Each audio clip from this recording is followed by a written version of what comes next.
목회자장님들도 캠프 모임들을 그렇게 착실히 준비해서 해주시기 바랍니다. 5월달에 특찬이 많습니다. 어떻게 매주에 한 번, 세 번이 특찬이 이렇게 몰렸을까요? 여러분 너무 부담감 갖지 마시고 꼭 참석하셔서 함께 패기 있게 찬양해 주셨으면 좋겠습니다.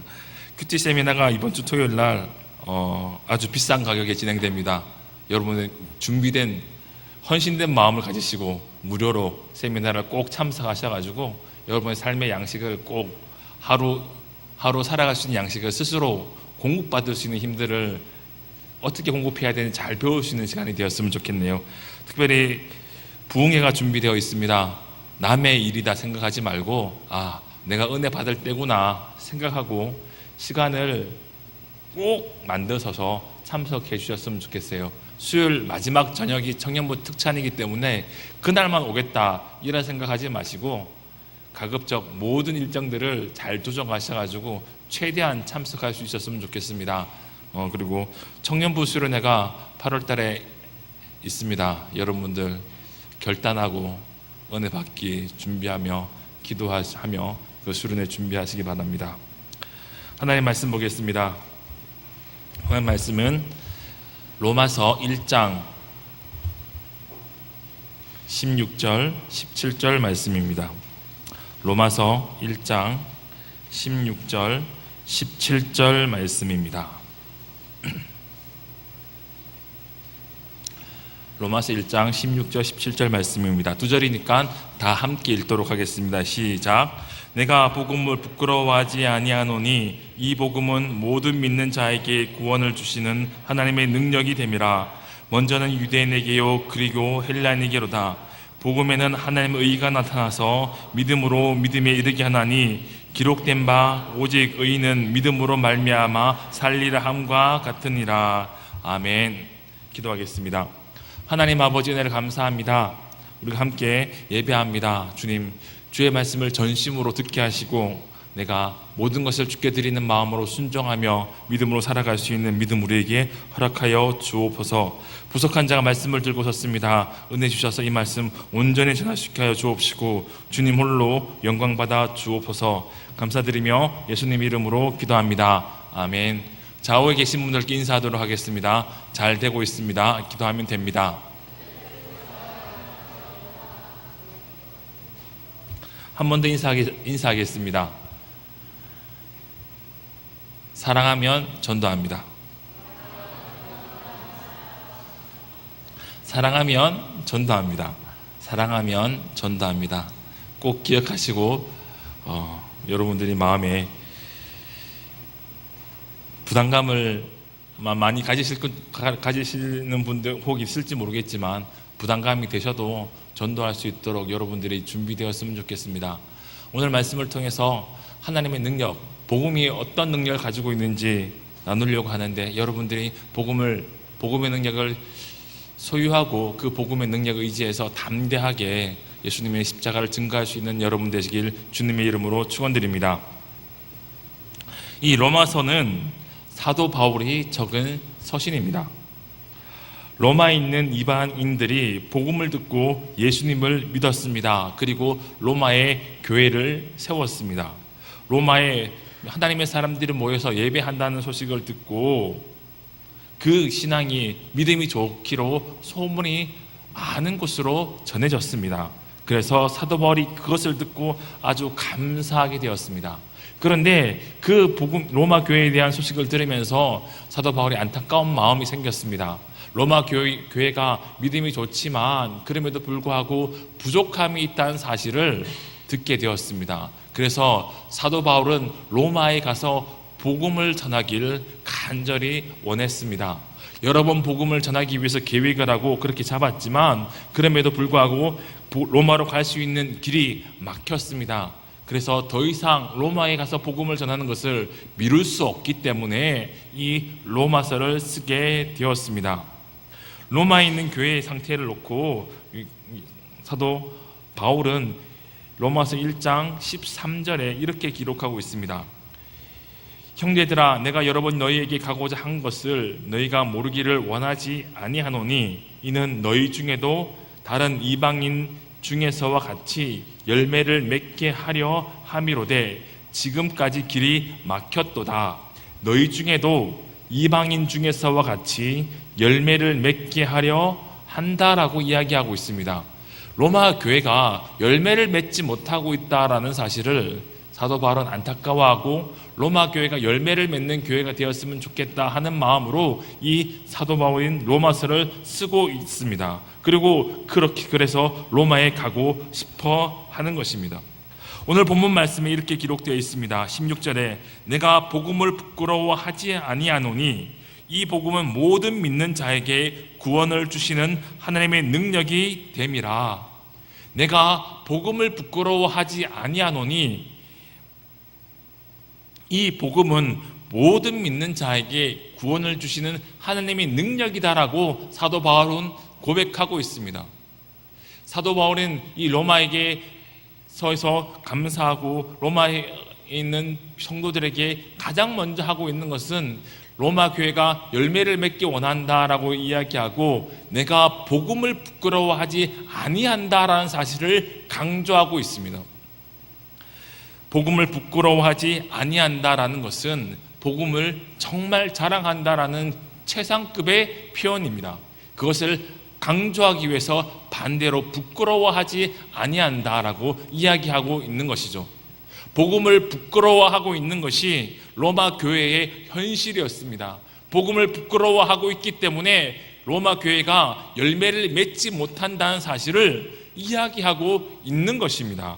복음을 부끄러워하면 우리는 상황을 이길 수 없습니다. 우리가 삶을 살아갑니다. 삶을 살아가며 항상 우리의 삶의 상황들이 있습니다. 그 삶의 여건들과 상황들은 우리에게 친구이지 않습니다. 우리가 믿음으로 하나님 앞에 나아가려고 할 때 상황은 언제나 우리에게 걸림돌이 되고 막힘이 되는 것들이 대부분입니다. 그러나 그 상황을 뚫고 지나갈 수 있는 것은 복음을 자랑할 때에만, 복음을 붙잡을 때에만 가능한 것입니다. 열매 맺지 못하는 삶은 삶의 상황 가운데 하나님의 말씀을 어떻게 받아들여야 하는지, 하나님의 말씀을 어떻게 붙잡아야 하는지라는 이 문제 속에 하나님의 말씀을 붙잡지 못하고 상황 가운데서 하나님께서 말씀하시는 것을 깨닫지 못할 때 우리는 복음을 부끄러워하고 열매 맺는 삶을 살아가지 못하게 되는 것입니다. 열매 맺는 삶으로 살아가기 위해 가장 분명히 우리는 하나님의 말씀에 대한 태도를 정해야 합니다. 하나님의 말씀, 십자가의 복음을 자랑하기로 결정해야 하는 것입니다. 복음을 자랑하는 삶이 아니고서는 상황을 이길 수 없습니다. 환난과 핍박은 우리의 삶 가운데 끊임없이 있습니다. 환난과 핍박의 모습들은 우리의 삶 가운데 끊임없이 다른 모습으로 나타납니다. 지금 나에게 주어진 환난과 핍박이 없어지면 더 이상 문제가 없어서 전심으로 하나님 앞에 믿음으로 나아갈 수 있을 것 같아 보이지만 그 문제가 지나가고 나면 다른 문제가 우리의 삶 가운데 찾아옵니다. 그리고 그 문제 때문에 염려하고 근심합니다. 그래서 그 문제를 부둥켜 안고 고민할 때 또 순종하지 못하는 일이 생기는 것이죠. 염려하고 근심하는 일이 또 지나갑니다. 그러면 또 다른 문제가 우리의 삶 가운데 덜커덩하고 생깁니다. 그 아무것도 아닌 것 같은 문제 때문에 또 고민하고 근심을 하는 것이죠. 상황은 언제나 우리가 믿음으로 살아가려고 할 때 도움을 주지 않습니다. 상황과 그 상황을 뚫고 지나갈 수 있는 말씀이 있어야 하고 그 말씀을 우리가 붙잡을 때에만 우리는 복음을 자랑할 수 있게 되는 것입니다. 복음을 부끄러워하는 연약한 믿음에서 열매 맺는 믿음으로 나아가기 위해서 가장 먼저 우리는 복음을 들어야 하는 것입니다. 복음에 대해서 우리는 쉽게 많이 오해를 하는 경우들이 있습니다. 복음은 예수님을 믿기 위해 필요한 기독교 교리의 기본적인 지식이다라고 우리는 많이 생각을 합니다. 그러나 복음은 지식이 아닙니다. 물론 예수를 믿기 위해 교리적 지식이 반드시 필요합니다. 창조와 타락과 구속, 이 교리적인 이 지적인 체계가 이해를 하고 납득이 되어야 합니다. 말씀을 통해서 하나님께서 창조하셨고 인간이 죄 가운데 있고 하나님의 심판 가운데 있다는 사실을 이해해야 합니다. 그러나 그 지식이 곧 복음이 아닙니다. 복음이 그러한 지식적 체계라면, 사고 체계라면 성경은 오늘 이렇게 말할 수 없습니다. 복음은 모든 믿는 자에게 구원을 주시는 하나님의 능력이 됩니다. 복음은 하나님의 능력이라고 사도 바울은 고백하고 있습니다. 복음은 지식적인 체계, 교리적인 체계를 가지고 있지만 그 교리적인 체계 그 자체가 복음이 아닌 것입니다. 복음은 하나님의 능력입니다. 복음은 믿는 모든 자에게 구원을 주시는 하나님의 능력입니다. 복음은 능력 그 자체입니다. 복음을 믿는다는 것은, 복음을 믿는 것은 하나님의 능력이 우리의 마음 가운데 찾아오셔서 우리의 죄악된 심령을 깨뜨리고 우리의 사회 죄악된 삶을 깨뜨리고 우리의 마음 가운데 찾아오시는 하나님의 능력을 통해서 우리가 예수를 믿게 되는 것입니다. 2000년 전에 아람어를 모국어로 사용하는 유대인 청년 예수라는 사람이 나의 죄를 위해 십자가에 못 박혀 죽었다는 사실은 이성적인 인간으로서, 이성적인 지성인으로서 믿을 수 있는 합리적인 지식이 아닙니다. 그러나 그 복음을 계속 듣다 보면 우리도 모르는 사이에 그것을 믿음으로 받아들이는 사건이 우리에게 있지 않았습니까? 왜냐하면 우리의 가치체계, 우리의 사고체계를 깨뜨리시고 성령께서 복음이 선포될 때 우리의 심령 가운데 역사하시는 것을 통해서 우리를 구원하시는 하나님의 능력이 바로 복음인 것입니다. 예수를 믿는 것은, 복음을 하나님의 능력으로 고백하고 그 능력을 경험하는 것은 신분이 어떠하느냐 중요하지 않습니다. 내가 유대인이냐 헬라인이냐 그것이 중요하지 않습니다. 중요한 것은 내가 그 복음을 믿느냐 믿지 아니하느냐는 문제가 중요한 것입니다. 고린도전서 2장 2절에 이렇게 기록되어 있습니다. 내가 너희 중에 예수 그리스도와 함께 그가 십자가에 못 박힌 것 외에는 아무것도 알지 아니하기로 작정하였습니다.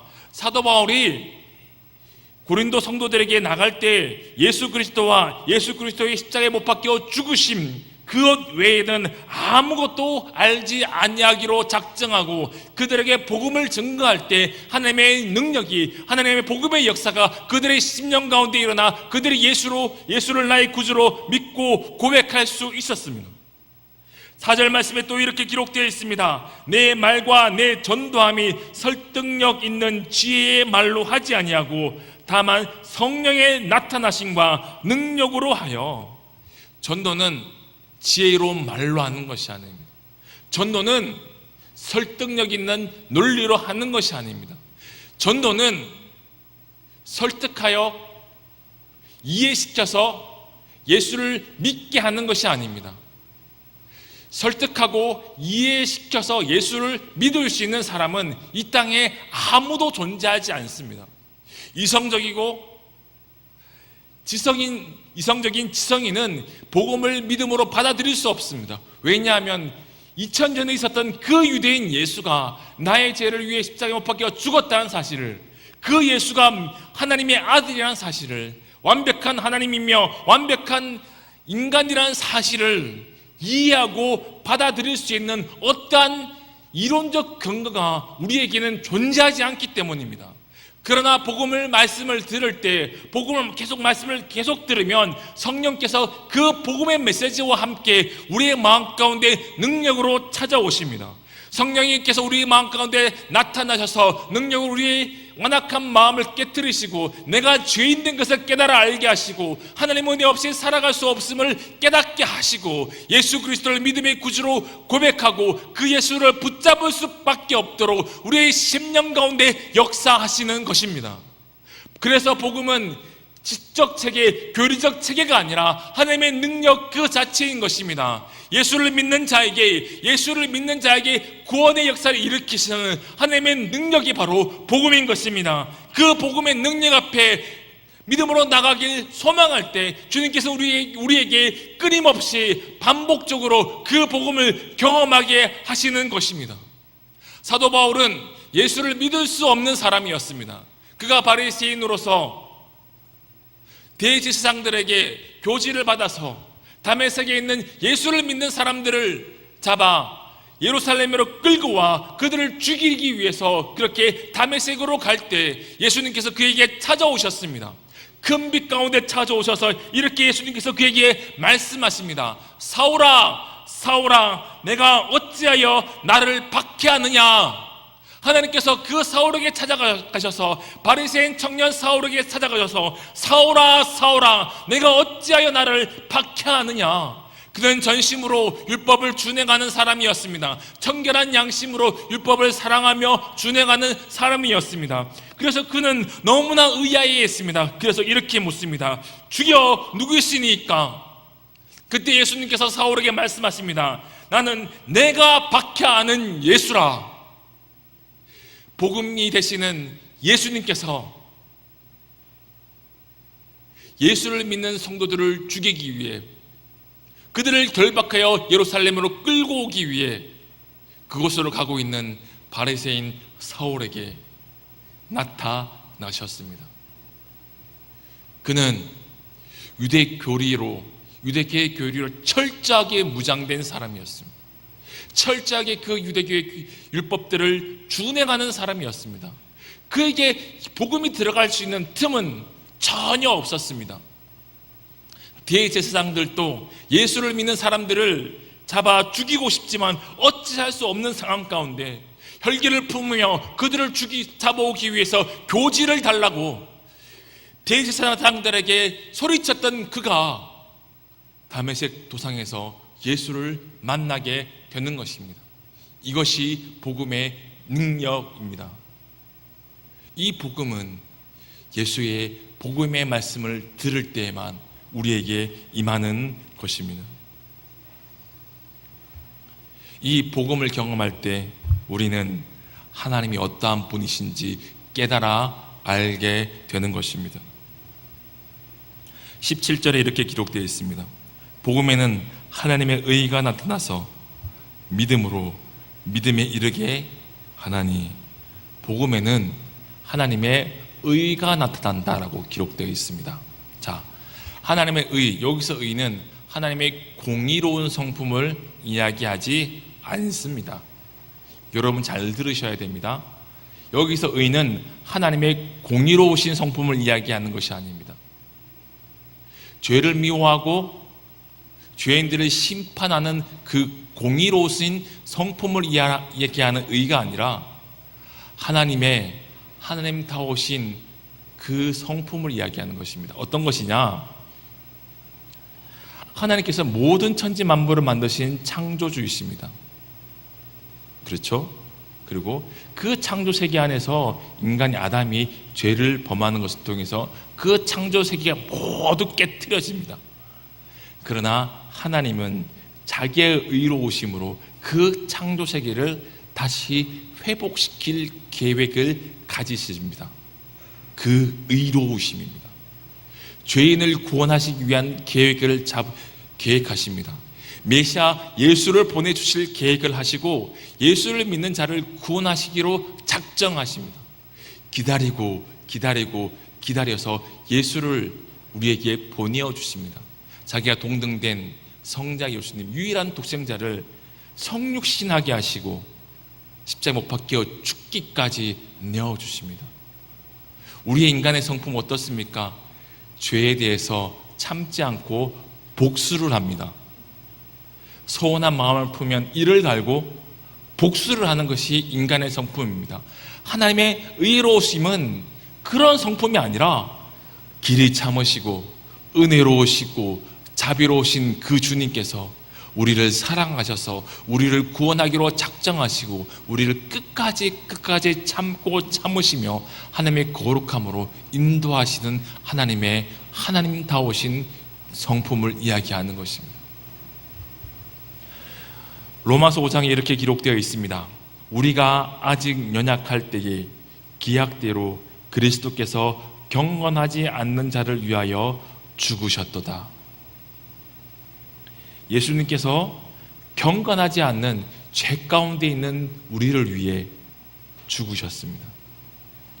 의인을 위하여 죽는 자가 쉽지 않고 선인을 위하여 용감히 죽는 자가 혹 있거니와 우리가 아직 죄인 되었을 때에 그리스도께서 우리를 위하여 죽으심으로 하나님께서 우리에 대한 자기의 사랑을 확증하셨느니라.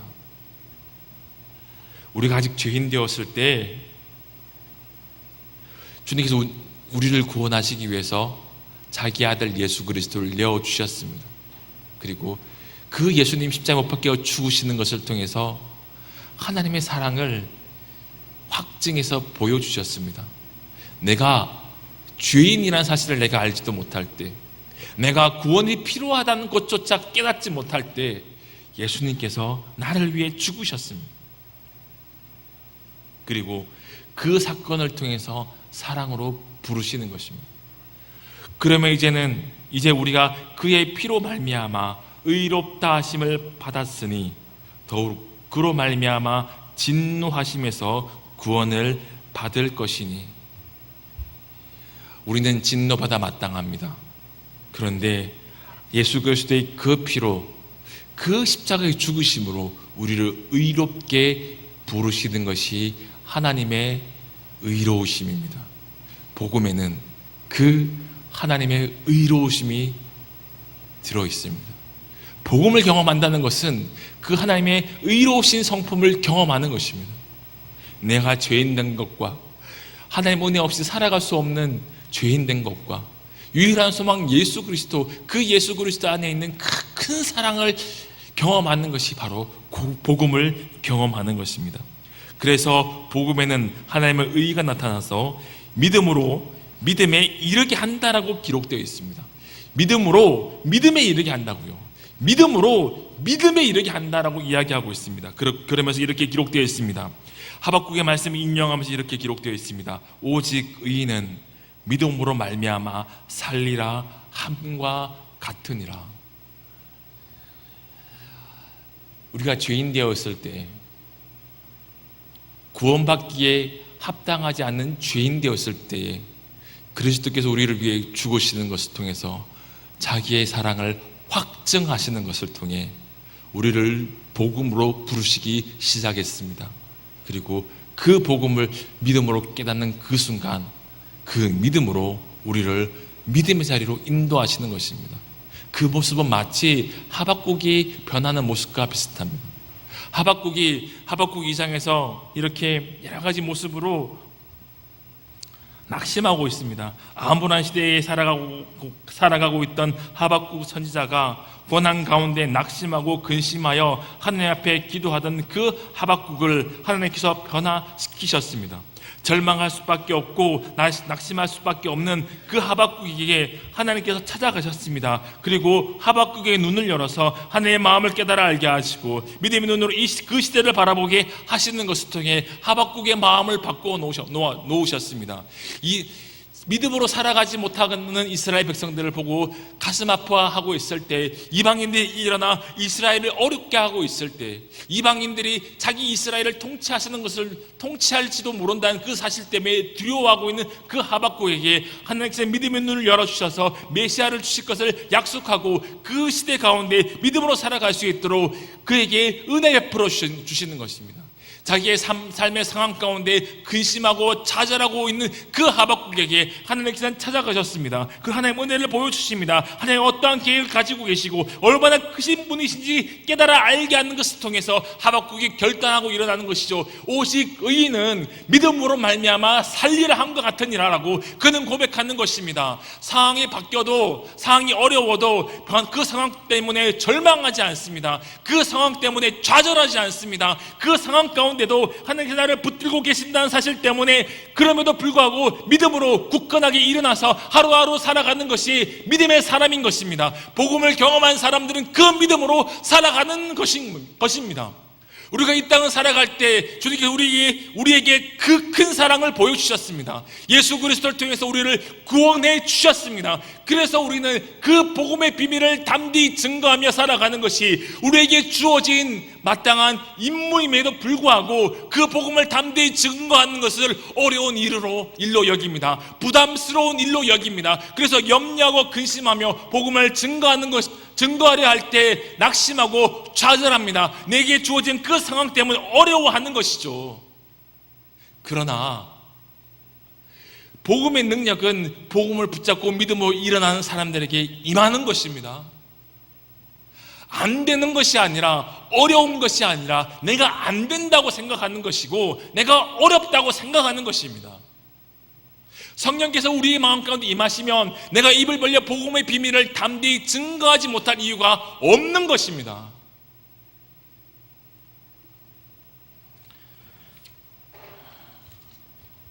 오늘 주보속지에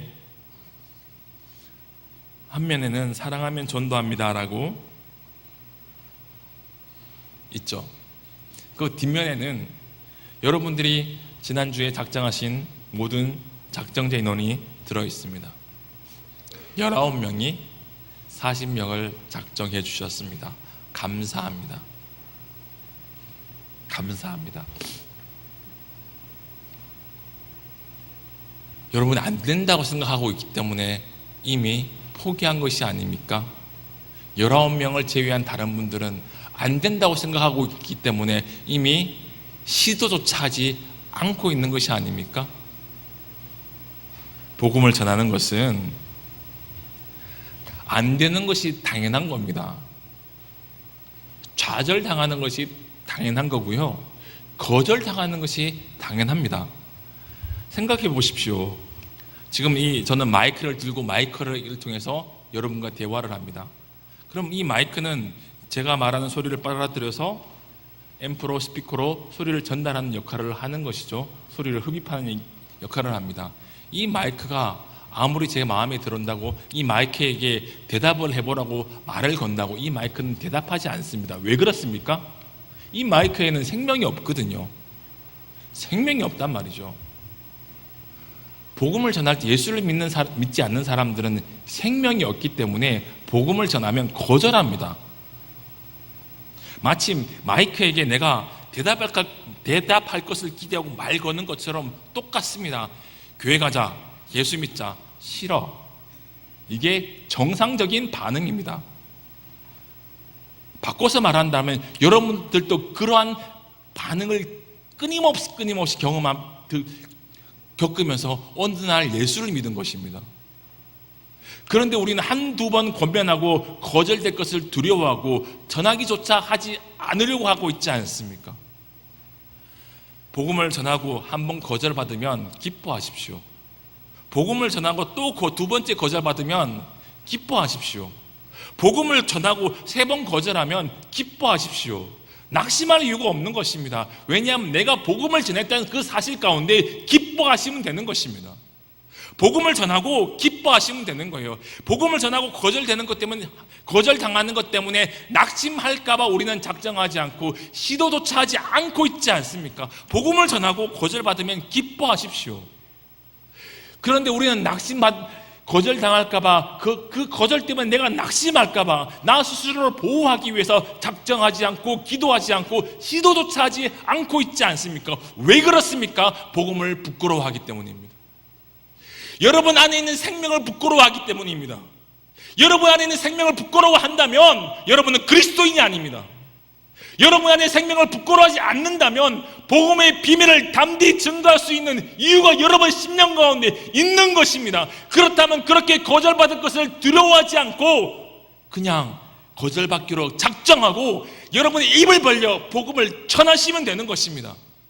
안 데려와도 못 데려와도 괜찮습니다. 6월 11일 날 못 앉혀도 예배당에 못 인도하고 못 앉혀놓아도 괜찮습니다. 여러분들의 영혼을 살리기 위해서 작정하십시오. 기도하십시오. 여러분이 입을 벌려 복음을 증거하시기 바랍니다. 오늘 샘태별로 장결자들을 작정하는 시간이 있습니다. 너무나 안 나오니까 포기하고 놓고 있는 샘터원들 작정하시기 바랍니다. 여러분 샘터들이 다 함께 한 마음 모아서 그 한 명 한 명들을 위해서 기도할 수 있었으면 좋겠습니다. 그 과정을 통해서 여러분들이 살아날 것입니다. 담임 목사님께서 행복 모임을 하면 행복 모임 하는 멤버들이 회복을 경험합니다 라고 항상 광고하면서 행복 모임을 하라고 권면을 하시거든요. 저는 행복 모임을 해보지 않았지만 저는 그 말씀에 전적으로 동의합니다. 왜냐하면 복음을 증거할 때 주님께서 나와 함께 하시거든요. 복음을 증거할 때 주님께서 내 영혼을 소생시키거든요. 왜 그걸 아냐고요? 제 영혼이 영적으로 침체가 되면 저는 더 작정하고 복음 설교를 들고 준비합니다. 복음 설교를 준비하면 그 과정 가운데 주님께서 나를 흔들어 놓습니다. 내 마음을 가난하게 하십니다. 그리고 그 가난한 심령 가운데 주님께서 한없는 은혜를 부어주시는 경우들을 사역을 하면서 너무나 많이 경험해 보았습니다. 안 되는 것이 아닙니다. 내가 안 된다고 생각하는 것입니다. 어려운 것이 아닙니다. 내가 어렵다고 생각하는 것입니다. 믿음은 배수의 진을 치고 하루하루 살아가는 것입니다. 여러분이 여러분 인생을 걸고 주의 말씀을 붙잡고 하루하루 살아가는 것이 믿음의 사람의 삶의 모습입니다. 여러분들은 얼마만큼 물러나 있습니까? 여러분이 물러나 있는 만큼 여러분의 심령 가운데 계시는 성령께서는 말할 수 없는 탄식으로 여러분 심령 가운데 기도하고 계실 줄로 압니다. 그 주님 앞에 오늘 하루 함께 기도와 찬양하면서 결단할 수 있었으면 좋겠습니다. 기도하겠습니다. 하나님 아버지, 은혜를 감사합니다. 주님, 내가 입술을 벌려 복음을 증거할 수 있도록 주님 우리에게 은혜 내려 주옵소서. 사람의 힘으로 아니라 사람의 능력으로가 아니라 하나님께서 내게 찾아오시는 것을 통해 내게 은혜 주시고 나를 자녀 삼아 주신 그 큰 사랑을 기억하게 하시고 그 큰 사랑